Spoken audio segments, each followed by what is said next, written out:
Hello, everybody. How's it going? I am in a hell of a good mood today. What's up? What's up, comrades? So I know I'm late to the party talking about this, but I just wanted to give my view on the whole socialist billionaire situation. Because this morning I was re-listening to Jason Unruh and Caleb Maupin's debate on socialist billionaires, and I think there is a conflict of goals or a conflict of visions, so to speak. And I think Jason's vision is the more accurate one, and that Maupin's vision is more distorted. And I think Maupin means well, but I think he's misguided when he advocates for what he does. And his unwillingness to change his mind and double down on such a cringe position is part of what's making me or driving me to make this video critiquing his ideas. Now, there are some comments that I've read before we got started, and people are telling me I shouldn't talk about this. I shouldn't be criticizing Caleb. He's like, Caleb is one of the few guys, if anyone taking on this right-wing liberal misconception and saying that Caleb contributes to the cause. And these things are true. They are indeed true, comrades. However, the very foundational core aspect of Marxism, or one of them, hello, Kitty, is criticism. Criticism of everyone and everything, and that nobody is immune to scrutiny, even the people that we ally ourselves with. And no one is more critical of the world around us than me. And no one is more critical of the person you see before you than the person you see before you. And you'll know whenever I fucked up or made a mistake, whenever I have, by the way, just about any time, because I'll usually be the first person to tell you. So no one's infallible. No one's perfect. I mean, it's no big deal. I have other criticisms. I mean, I think he's kind of like a Russian asset and a cult leader. I was listening to some of his podcasts, and some of the people he has on are just sort of like, for lack of better words, absolutely insane. But that's a different topic for a different day. Let's talk about socialist billionaires. So what's Caleb Maupin's vision of socialism? It's a world where everyone's got their golden-plated yachts. It's where everyone's got their floating titanium castles in the sky. It's where everyone is living ultra-hyper-mega affluence lives. Lives of incomprehensible wealth as the billionaires of today do. It is a vision where people can have whatever they want, whenever they want, irrespective of the environmental costs, because we'll have things like thermonuclear transmutation and, mining of asteroids and so on. And that's great and all. As we reach out in the stars, the general levels of wealth and living standards of people are going to improve.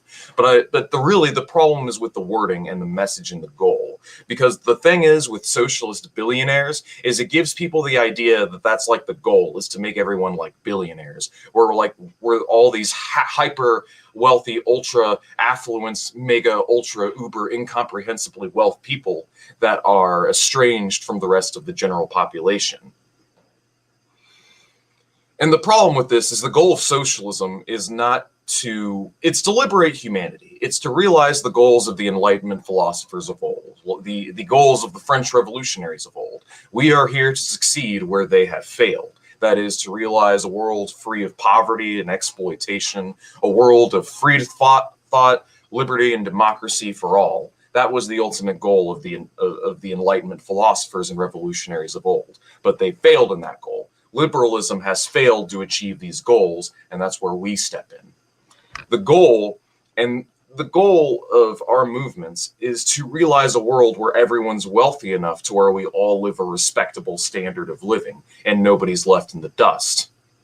That's where the axiom, to each according to his ability, to each according to his need, comes from. That's the whole point of that axiom. You contribute what you can, and then you take what you need. And everybody lives a respectable way of life. And frankly, guys, I personally don't want to ever be as wealthy as a billionaire. I don't know what I would ever do with that wealth. If I ever had that kind of wealth, I'd end up giving 99% of it away to guerrilla fighters in the third world.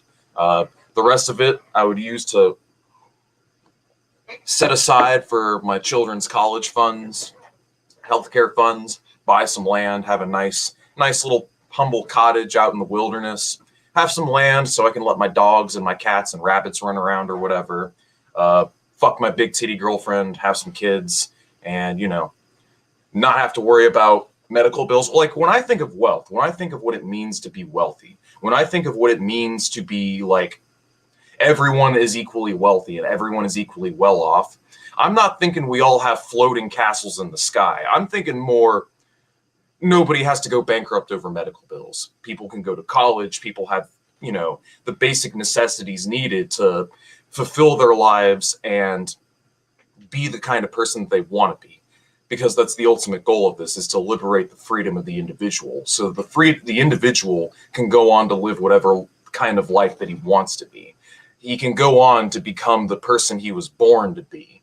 The individual can live a life where, rather than consumption being the greatest expression of who he is, it is rather his labor, what he contributes to society. Because when we're all on our deathbeds, the last thing we're going to be thinking about is, you know, how much money we made or how many women we've had sex with.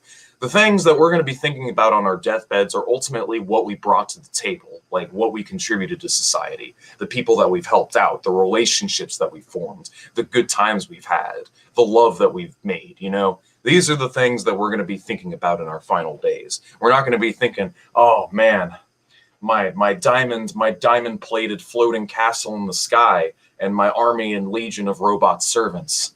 If only I had 110,000 robot servants instead of 100,000. And then be like, oh. No, that's not what it's going to be like at all. And that's like my biggest problem, because Caleb seems to emphasize the consumption aspect of it a lot more than the labor aspect.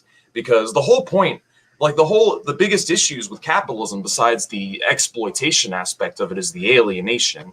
It's the fact that we toil, spending our whole lives doing this work that doesn't fulfill us as individuals. And on top of that, you know, we go and we're provided this outlet for consumption, and we're all brainwashed from the days that we can stand to like consume for the sake of consuming, and like consumption is just the way, the highest level in which we express ourselves. It's very atomizing and alienating.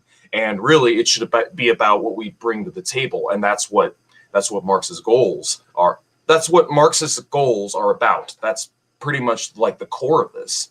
So, with that being said, Caleb is emphasizing the consumption aspect of it a little too much, and it sounds revisionist as fuck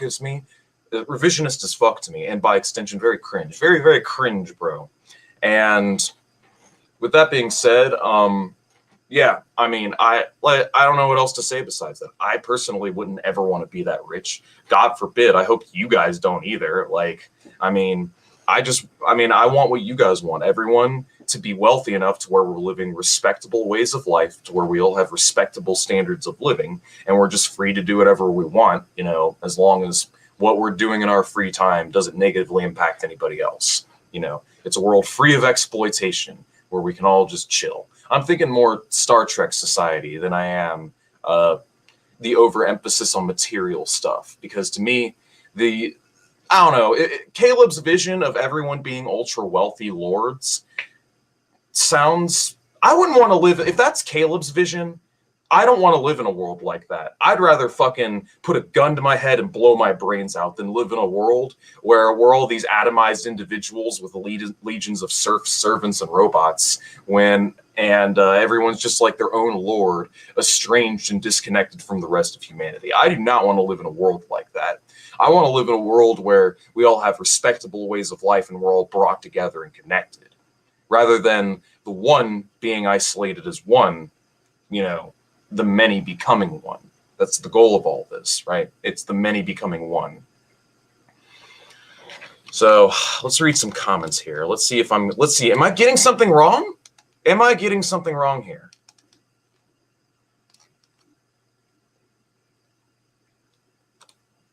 Everyone, that wealth is sheer destruction of humanity. Oh yeah, no, if everybody was that rich, it would obliterate the planet. I mean, if everyone lived like Americans, we would obliterate the planet practically overnight. Like, I mean, even I'm willing to acknowledge that. Honestly, I'd like to think I don't consume that much. It's really my girlfriend that pushes me to get new clothes or new shoes. Like I've got like this pair of boots in my closet, and she's telling me to replace these boots, even though they've got like holes in the bottom and they're all run down. I've got these clothes with holes in them; they're all run down hand-me-downs. And what she'll do is she'll like quietly take my clothes and throw them in the trash while I'm not looking, and then go out and buy me new clothes. And I'm like, you didn't have to do that. And I'm like, well, I'm making you do it because that shirt looks like hell, you know?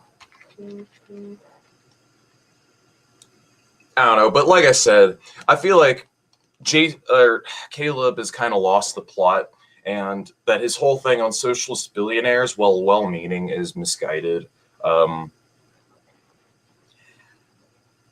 I mean, that's really all I have to say about that. This was just a quick little rant. Thanks for joining me. I've got another backdrop video planned for this week and a collab with Red Scare. So look out for that on the 5th of February. Oh shit, it's the 2nd of February. It might be the 6th or 7th of February because there's no way the weekend's coming that fast. But anyways, look out for a video collab with Red Scare this weekend, as well as the next episode of Chaos Under Heaven. It's a 10-minute stream, dude. Just rewind. Anyways, take it easy, guys. Red salute.